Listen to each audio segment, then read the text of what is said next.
Tapos dito tayo sa parking ng Naya.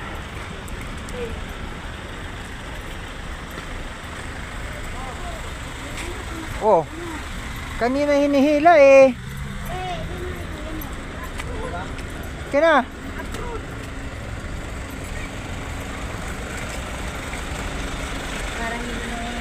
Yung akin yan, may motor eh.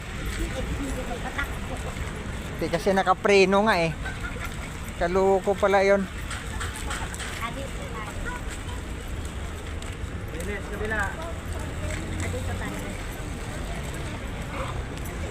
Magaan lang pala pag hindi nakapreno yung ano niya, luggage. Ha? Kaya maganit nga. Kaya pala inaagaw niya sa akin. Nakapreno. Nakapreno pala. Yung para hindi mahigat-higat. Tara dito.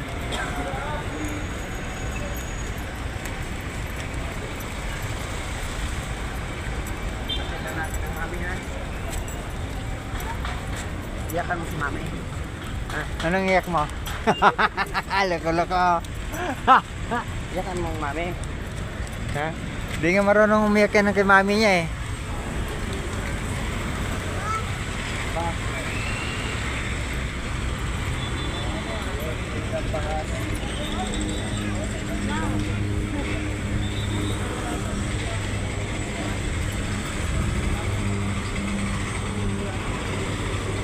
Kasi kami, nag-join kasi yung isang sa naming kasama